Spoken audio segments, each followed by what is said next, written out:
F'reazzjoni immedjata ftit tal-ħin biss wara li ġarfet binja fil-Mellieħa nhar is-Sibt li għadda, il-ġeologu Peter Gatt qal li madwar xahar ilu hu kien għamel twissija.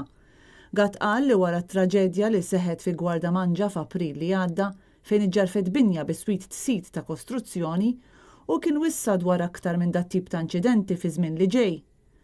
F'post fuq Facebook Gatt saħaq li hu ilu żmien twil jagħmel twissijiet dwar kif isir l-iskavar f'pajjiżna. Peter Gatt qal li l-problema ma tinsabx fil-binjiet imma fil-ġeoloġija tal-blatt ta' taħtom fejn ikun qed isir il-proċess ta' skavar. U qal li pajjiżna qed jibqa' jinjora l-ġeoloġija tal-blatt f'siti tal-kostruzzjoni u l-konsegwenza ta' dan se jibqa' jkollna ċedimenti tal-blatt li jiddistabilizzaw il-binjiet fil-madwar. Propju kif qed jidher li ġara kemm fi Gwardamanġa kif ukoll fil-Mellieħa.